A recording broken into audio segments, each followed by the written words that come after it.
bonsoir chers amis, chers compatriotes, les amoureux du Congo. C'est toujours votre humble serviteur Faye Mounama, le fils de la promesse, le soldat du peuple, le combattant de la diaspora, le vainqueur des défis. Babele mame, bacha tembe basuka, bango tembe bisonko, mwana bilaka jamais, jamais kobanga. Restez calmes chers amis. Aboua qui a bien au moins information vite fait. Moussalande, le travail toujours, comme on le dit. Et on demande à nos compatriotes de faire des formations, c'est très important. Voilà, tu mangeras la sueur de ton front. Donc voilà, chers amis, chers compatriotes, vous donnez une révélation, une petite révélation. Sur le collectif imaginaire, sur des bébés noirs, des petits bandits, des paresseux qui n'aiment pas travailler. Désolé, je ne verrai pas vos commentaires. Hein. Donc des paresseux qui n'aiment pas travailler, qui sont là, qui sont entretenus par le régime dictatorial de Brazzaville, qui ont fait du mouvement de l'activisme un gagne-pain, des corrompus comme ça. Donc comme je vous dis toujours, ils peuvent rien faire sans que nos équipes ne soient pas au courant. Tout ce qu'ils feront, nous serons au courant. Tout ce qu'ils décideront, nous serons au courant. Si on n'en parle pas, c'est parce que tout simplement on ne veut pas parler. On trouve que non, bon, quoi dire, quoi. On laisse un peu, voyez-vous. Mais quand on trouve que non, ils veulent montrer un peu que non, Bazana Minene, on vient leur dire ce qu'ils ont eu à faire, ce qu'ils ont eu à dire, ce qu'ils ont eu à décider. Donc là, je vais vous mettre là les plans machiavéliques, ce qu'ils ont eu à faire, ce qu'ils ont eu à dire, de ces bébés noirs qui sont entretenus par JDO, Jean-Dominique Okemba. Ceux-là qui ont eu toujours à faire du sale boulot dans la diaspora et qui ont été toujours entretenus par Jean-Dominique Okemba. Voilà, donc hier, personne ne savait que leur parrain, c'était Jean-Dominique Okemba. Excusez-moi, chers amis, je vais juste me concentrer sur ce sujet-là. Je parlerai que de ce sujet-là. Moins de 30 minutes et puis voilà. D'autres trucs sur ce qui se passe au Congo, je vous demande juste de rester concentré, d'être focalisé sur ce qui se passe au Congo, de regarder de tout près. Ne rentrez pas dans cette distraction que ce petit-là, Guy Edgar Bokilo, veut nous mettre sur la place. Je vais mettre juste mes gars là. Qui veut nous mettre sur la place. C'est une distraction totale. C'est une distraction, chers amis, totale, chers compatriotes, totale. À demain. C'est une distraction totale. Pourquoi il le fait? Il veut désorienter le peuple. Ils veulent désorienter les Congolais. Je vais me garer là à côté parce que... je vais essayer de me garer là à côté. Donc, ils veulent juste désorienter le peuple congolais. Ils veulent juste... Vous savez, en cette période de ce qui se passe au Congo est tellement crucial et dangereux. Bévarnon, bon, Sud, bonjour. Est tellement crucial et que nous, vous savez que ma parole, quand nous on vient dévoiler les trucs, ça va tellement loin et qu'on a décidé avec les équipes de regarder de loin. Parce qu'on ne veut pas que les gens cherchent des boucs émissaires sur ce qui se passe au Congo pour citer nos noms dedans. D'où on avait eu la décision avec les équipes de l'ombre, avec nos équipes, avec nos intellectuels, avec nos cadres, nos sages, de ne pas dire un mot. Mais je vous ai lancé ici, chers amis, chers compatriotes, des flashs avant même que vous entendiez ce qui est en train de se passer. Je vous avais lancé des flashs en disant même au Kemba, Faye ou nos bureaux, nos gares à nous on n'est pour rien dans vos histoires. Et le lendemain, vous avez bien entendu, vous avez tous bien vu que il y a eu une histoire de couvre-feu. Après quelques jours, vous avez entendu qu'il y a eu des détonations, comme un peu dans l'explosion du 4 mars. Parce que nous, on ne veut pas parler, on ne veut pas commenter là-dessus. Parce qu'on est tellement suivis, chers amis. On est tellement suivis. Et on ne peut pas donner, on ne peut pas faire grâce. On ne veut pas. On ne veut pas être mêlé dans quoi que ce soit. Que les gens cherchent des boucs émissaires. Pour dire que Faye avait dit. Passez là. Passez. Donc on ne veut pas que Faye devienne le bouc émissaire de ce qui se passe. Voilà pourquoi moi et nos équipes, on veut regarder ces trucs-là de loin. On ne veut pas se mêler parce que nous, on est suivis, que ce soit ici, que ce soit au pays, on est suivis. Est-ce que vous comprenez? On est suivis. Ils font semblant comme si ils ne nous suivent pas, mais ils nous suivent. Et ils mettent des gens derrière nous. On n'est pas des ignorants. Vous avez vu même, je vais vous prendre un exemple. Quand on était allé enterrer le président Pascal Lissouba, le fait, nous avec les Anissé Mapa et la résistance qui était à Perpignan, on a eu à s'opposer sur les élections qui arrivaient. On a eu à pointer du doigt à tout cela qui jouait ce rôle de traite des Tati Mabiala et autres. Vous avez vu, Télé Congo avait organisé un truc genre dialogue, je sais pas, un truc, une émission, là où Florent Tibet était venu parler, même s'il n'avait pas cité le nom de Faye. Je vais chercher ce sport-là. Je pense que c'est mon ami depuis la Finlande, Gildas Tipon, qui m'avait envoyé ça. Ils étaient venus répondre à la diaspora. Mais comme ils ne voulaient pas citer le nom de Faye, Florent Tiba nous avait traité de tous les noms. Pourquoi? Parce que eux, ils voulaient enterrer le président Lissouba. Son drapeau, nous on a dit, la place de Paris appartient à la résistance. Le général de Gaulle s'était réfugié au Congo et il avait lancé l'appel pour que son peuple, pour que les Français puissent résister. Et nous aussi aujourd'hui, on s'est réfugiés en France. On lance les appels, on motive nos compatriotes de ne pas lâcher, de continuer toujours à dénoncer pacifiquement et de demander les manifestations pacifiquement, sans pourtant déranger la tranquillité des Français et Françaises. Donc, voilà pourquoi jusque-là, je vous ai dit, j'en parlerai pas de l'histoire qui passe au pays. Mais on vous avait lancé des flashs. Il n'y avait pas couvre-feu. Il n'y avait pas les détonations. J'avais mis un statut ici pour dire à Okemba, nous, on est pour rien. Nous, le peuple, on est pour rien. Nos, comment on appelle ça?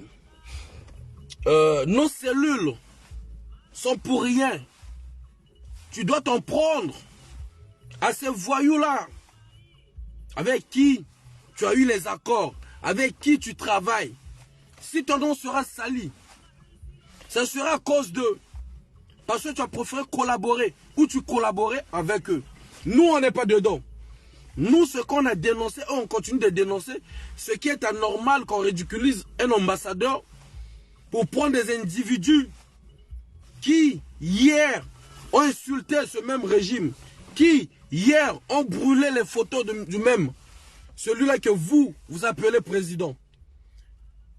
Puisque tu es la deuxième personnalité, s'ils ont brûlé la photo, c'est qu'ils ont brûlé la photo de ton patron, de ton chef qui est Denis Sassou Nguesso. Si aujourd'hui tu te dis que non, c'est le dialogue, c'est toi qui sais. Parce que ces gens-là ne peuvent pas réunir 4-5 personnes. Ils sont là pour l'argent. Et toi-même tu sais pourquoi tu travailles avec eux. Parce qu'on peut repartir juste dans la vidéo, dans l'audio de l'un des membres de ce mouvement des paresseux qui menaçait ta propre fille. Qui menaçait ta propre fille. Et aujourd'hui, ces mêmes personnes avec qui tu travailles avec eux, tu prends des photos avec eux, vous sabrez le champagne avec eux. Nous, on est pour rien. Donc, si les gens doivent commencer à se poser des questions, ils vont se poser des questions. Pourquoi tu es allé prendre des gens là qui hier ont menacé ta propre fille? Les gens doivent se poser des bonnes questions.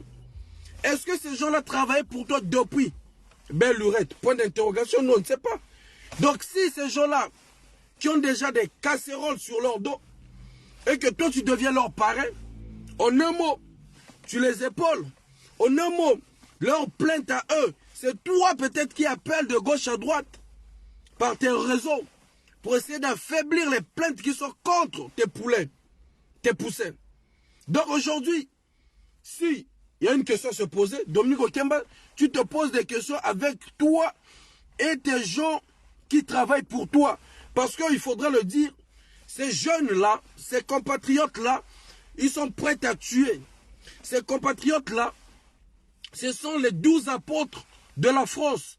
C'est une milice de la France. Et nous, au départ, on ne savait pas. Ils travaillaient pour qui réellement? On savait qu'ils travaillaient pour le régime de Brazzaville.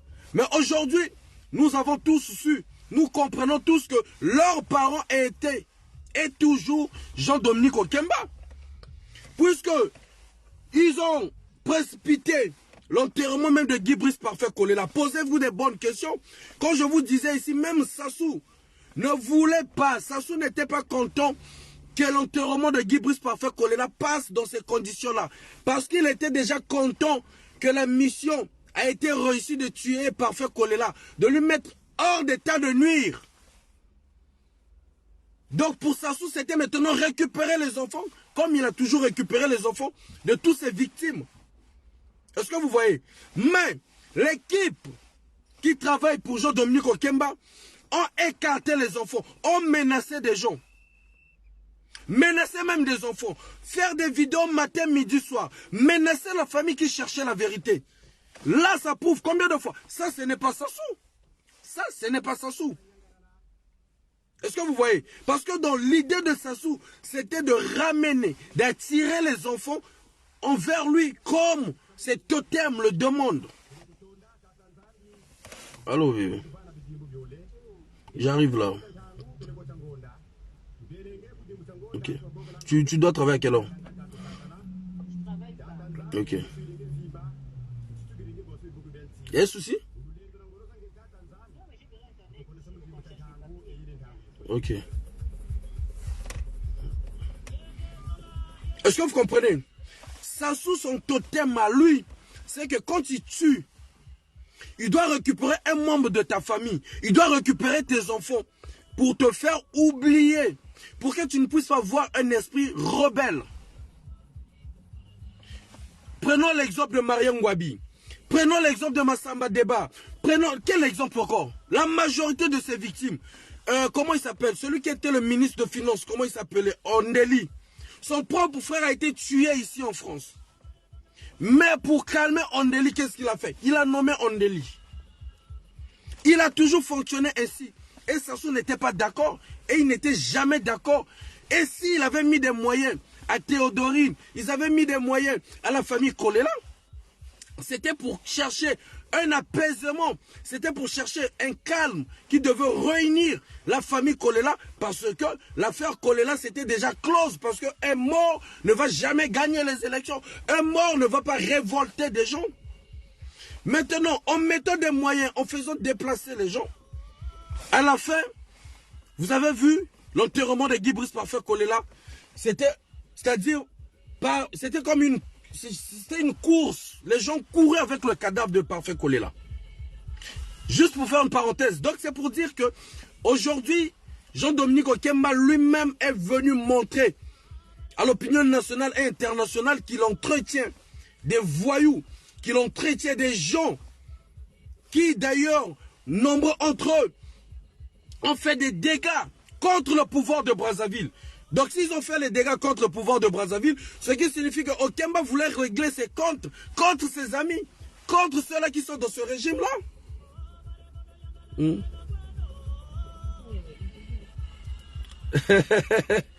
Vivino, il n'y a pas de problème.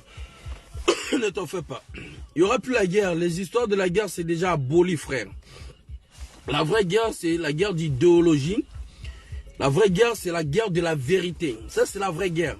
La guerre des armes, là où ça tue les gens, là, ça a été déjà aboli. Donc aujourd'hui, si ces gens-là ont eu à faire des actions, ici sur la place de Paris, contre le régime de Brazzaville, ils ne le faisaient pas. Contre le régime, mais ils le faisaient parce qu'eux, ils travaillaient pour une personne.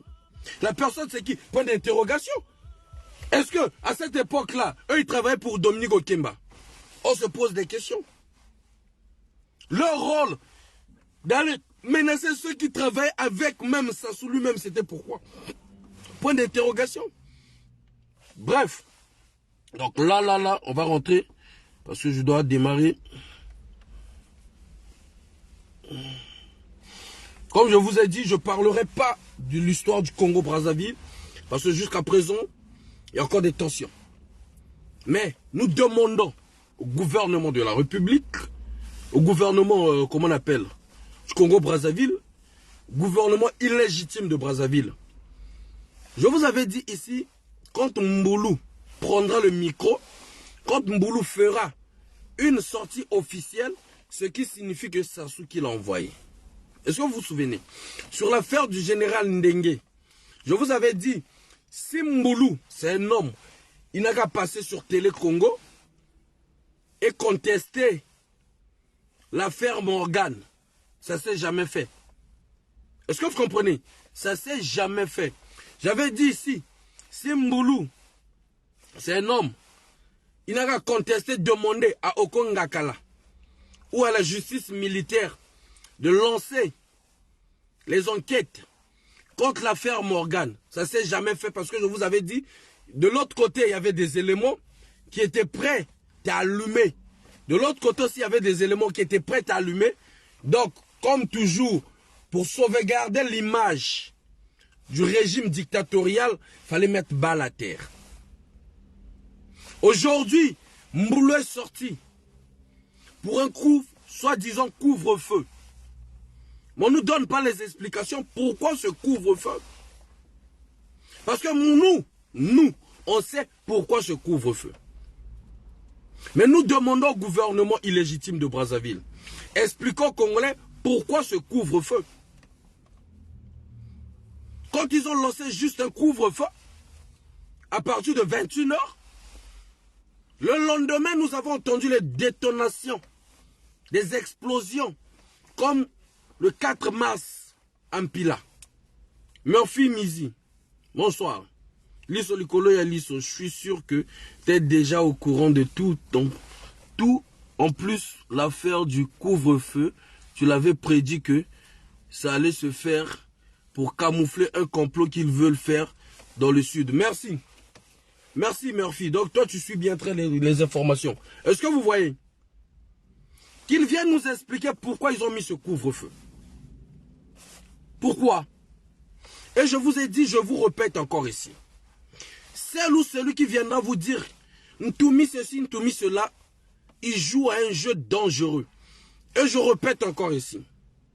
Parce qu'aujourd'hui, nos têtes à nous là, avec nos équipes, les enchères font que monter. Il faut que monter les enchères. Ils veulent nos têtes à tous les prix. Ça fait que monter. Parce que à chaque instant, quand ils veulent faire un truc, on est au courant à l'instant. Donc, nous, on leur demande qu'ils viennent nous expliquer le couvre. Parce que nous, on sait, ce couvre-feu-là, en fait, d'insulter même pas Mboulou. Mboulou est pour rien. Je vous dis, Mboulou est pour rien. Mboulou est venu juste comme une personne, on a dit, viens, va lire ça, va dire ceci, va dire cela. Il est pour rien. Lui-même, là où il est là-bas, même étonnement, il est même dépassé par des événements que eux-mêmes ils cherchent à camoufler, qui n'ont qu'à nous expliquer. Pourquoi ce couvre-feu? Déjà, pour avoir un passeport, c'est un problème. Carte d'identité là-bas au Congo, c'est un problème. C'est encore un luxe au Congo. Carte d'identité. Carte d'identité, c'est encore un luxe. La fois dernière, je vous avais dit ici, les enfants et le père et la famille un peu au Kemba comme ça, mais on ne va pas rentrer dans ce sujet-là. On va attendre encore.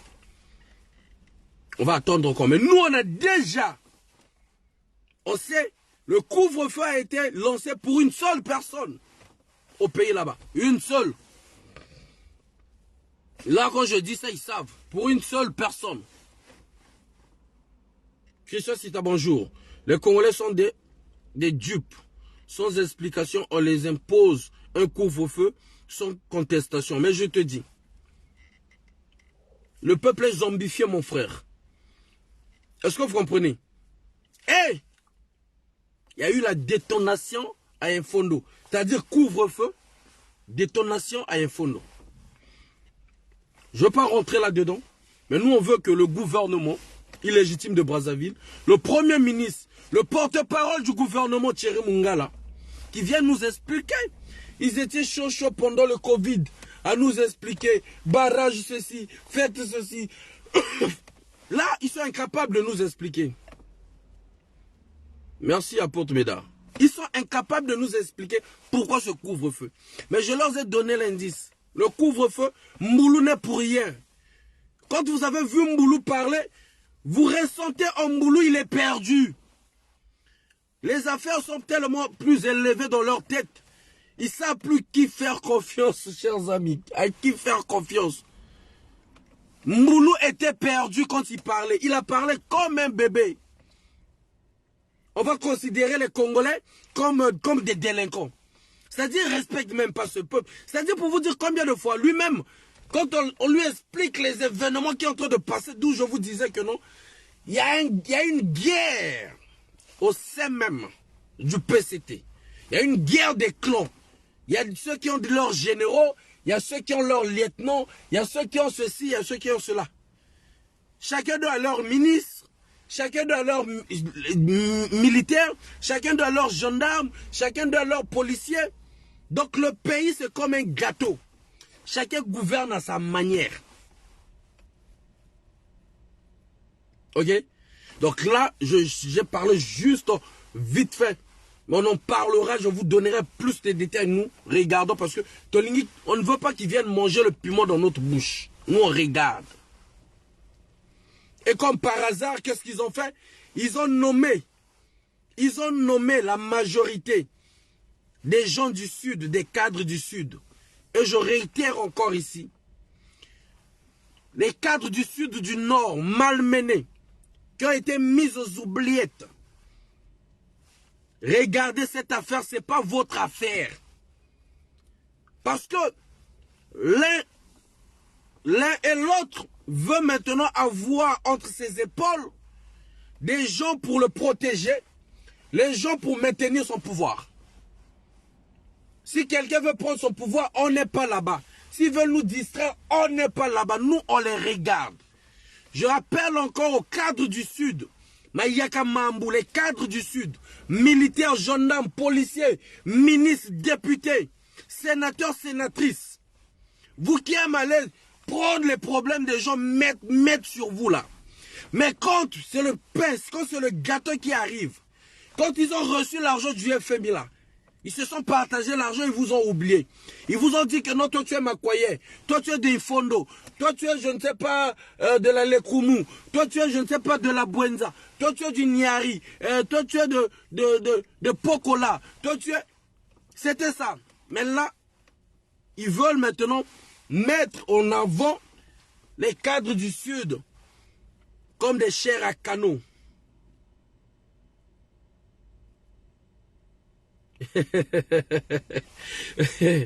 Est-ce que vous voyez? Ils veulent utiliser les cadres du Sud et les cadres Mboshi qui ne sont pas d'Oyo. Ceux-là qu'on avait mis aux oubliettes aujourd'hui. Ils n'ont qu'à arranger leurs problèmes. Nous, on n'est pas dedans. Nous, on les regarde. Je ne veux pas développer là-dedans. On demande. Thierry Mungala, on ne l'entend plus. Le porte-parole du gouvernement, on ne l'entend plus. Ça, c'était l'occasion que Thierry Mungala vienne nous expliquer ce qui se passe réellement. Ça, c'était l'occasion que le Premier ministre qui nous parle gros français vienne nous expliquer réellement ce qui se passe. Ils sont incapables. Ils sont incapables. Mais aujourd'hui même, le pouvoir de Brazzaville comprend que non, nous, ce que nous disons là, nous, on n'a pas un problème avec eux. Nous, on conteste juste leur façon de faire. Ils comprennent cela. Ils commencent à comprendre cela. Même les autorités françaises ont compris il y a longtemps que nous, on est pour rien. Nous, on est là pour dénoncer. Les images qu'ils ont voulu coller sur Faye, sur qui que ce soit, ce n'est pas ça. Et donc, pour le bien de ce pays, ils doivent revoir l'intérieur d'eux-mêmes. Voilà, ils doivent revoir l'intérieur d'eux-mêmes. Aujourd'hui, quand je vois nos frères de la Côte d'Ivoire, peu importe de ce qu'on peut parler, on peut dire de Ouattara, mais il est en train de construire. Les Ivoiriens narguent, parfois même les Camerounais, en montrant les immeubles, en montrant des ponts ou des routes qui sont en train de